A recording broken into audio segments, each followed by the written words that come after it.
Hey everybody, welcome back. Thanks for joining me today. And look, before I get started here, just let me know in the comments below if you don't like this particular format. You know, I said earlier in one of my first video, I said that, I love to go walking and I do my best thinking while I'm walking. So I just wanted to create some videos so that as you watch them, you feel like you're out walking with me, and maybe you're not able to walk, maybe you're not able to get out right now. And this is just a refreshing change. I figured you didn't want to look at my face for the next 5 to 10 minutes, 30 minutes or whatever. So that's why I put videos together like this. But anyway, if you like it, let me know in the comments below. If you don't like it, let me know as well, okay? Either way is fine. I want to talk to you some more about walking by faith today. In my last video, I talked about walking by faith. And, a lot of times, the Holy Spirit has me teaching others the things I've been going through, and that sort of reiterates it to myself as well. It helps to strengthen it inside me. So the things I'm telling you are the things that I've been going through, the things I've been walking through, and the things He's been teaching me. So, last week we were talking about walking by faith and how faith is an actual substance. It's the substance of things unseen. And I talked about how in a lot of cartoons, a lot of children's shows, you'll see a person step off of a cliff because they have to walk by faith. They step off, and as soon as they do this magical step, I hate to use that word referring to the scriptures, but the step just magically appears beneath their feet and they rest their foot on it. And they take another step forward and another step appears, they don't fall. And faith is sort of the same way. We have to take that step forward first. In these cartoons, they actually, when you walk, you actually push yourself off balance with one foot, then you catch yourself with the other one. And in these videos, it's the same way. In these movies, it's the same way. They have to be completely off balance, completely at the mercy of gravity. And yet, their faith holds them up. So our faith in God and our faith in His Word is the same way.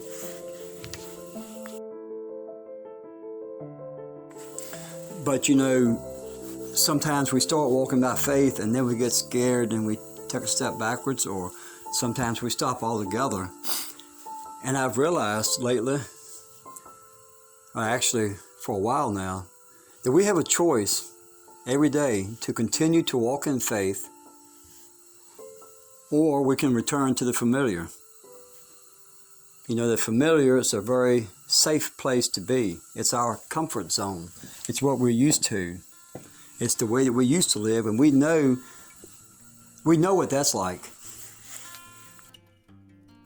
And I have to give the classic example of the Israelites. They were slaves in Egypt for 400 years. For 400 years, they were slaves. Their children were slaves. Their children's children were slaves in Egypt. And finally, through a miraculous set of miracles, I guess that's what a miracle is, isn't it? It's miraculous. But through a set of miracles, they were released. Pharaoh let them go. And not only did he let them go, if you remember the scriptures correctly, it said they borrowed of their neighbor silver and gold and animals and all kinds of stuff. So when they left Egypt, they were loaded with wealth. They were absolutely loaded with wealth. And yet, what happened to them? Because of disobedience, because of unbelief in what God had told them that they could accomplish, they didn't believe it. Because of that, even though they left Egypt armed with wealth, they ate bread in the wilderness for 40 years.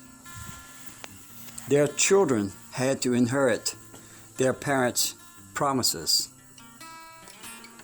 But one point I wanted to make was, when the Israelites came out of Egypt and things got tough, when they were in the wilderness and they ran into obstacles, what did they do?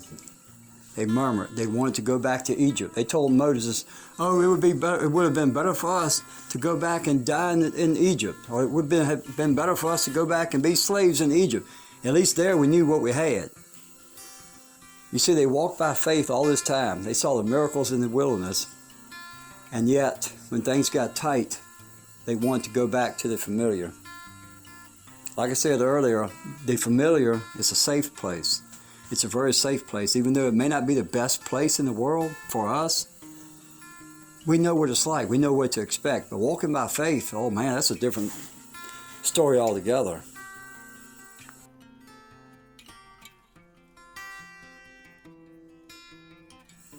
You know, even Peter did the same thing. What happened after Jesus was crucified? Peter says, I go fishing. He basically says, hey, I'm going back to fishing. He had been a fisherman all of his life. That's what he was used to. Hey, his master was gone. He got to walk with him for 3.5 years. He got to see the miracles. He got to participate in the miracles. And now to him, it seemed like it was all over with. So, hey, I didn't learn anything. I'm just going back to what I used to know, going back to the life I had to begin with. But just stop to think for a minute. Think of all the things Peter done toward the end of his life. What if he had stopped and really went back to fishing and that was it? You see, he wanted to stop. Peter wanted to go back to the familiar, but the Holy Spirit had other plans. Because of him, countless thousands of lives were changed. So what if he had went back to the familiar? What if you go back to the familiar? You know, right now God has called you out of a place, and you're all like this. I don't care how tiny the step is you made. All of you have walked by faith. All of you have taken a step of faith.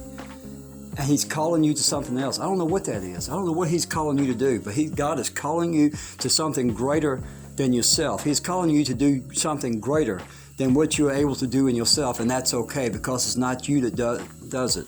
It's not in your strength that you do it. It's in the power of the Holy Spirit. So he's calling you to do something else, and you may be scared. But you know what? That's okay. That's okay, because guess what? He's got your back. If he told you to do it, he will fulfill it. And one thing I've learned in my walk as a Christian, when God says he's going to do something, it's usually not overnight. It usually doesn't happen right away, unless he says he's going to do it right away. Usually there's a little lapse there. But if he tells you to walk by faith, if he tells you to walk in something, then please walk in that, believe in that, and move just like it has already come to pass. Move just like it has already happened, and watch what's going to happen in your life.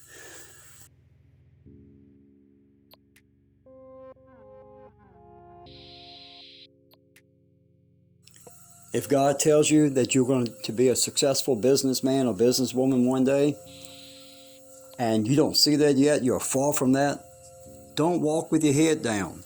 Pick your head up, act like you're already there. Claim his promises and proclaim his promises out loud to yourself every day. Act like you're already there. Move in it. Don't give up, even when the times seem rough. And when the times do get rough, don't be trying to go back to the familiar. Don't even think about the familiar. Don't think about the past. You ever had somebody from your past that it didn't work out with? And a lot of people I know of try to go back to that. Don't go back to that. It didn't work out the first time. It's not going to work out this time. It may make you happy for a little while being with the familiar, but there's a greater promise ahead of you. I promise you, God has a plan for every one of you, and he's probably already told you what that plan was. Don't give up on that. Don't give up on his promises. Again, proclaim those promises every day.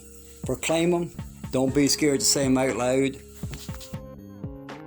And move in those promises just like they've already come to pass.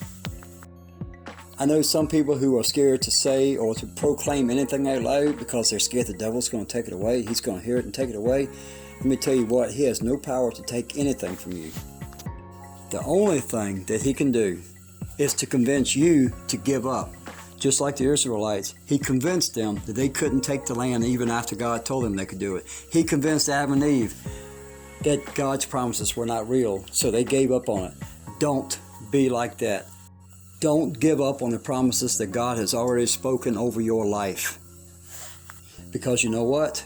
When you give up, you never know how close you were to God's promises being fulfilled. Did you quit 1 millimeter ahead?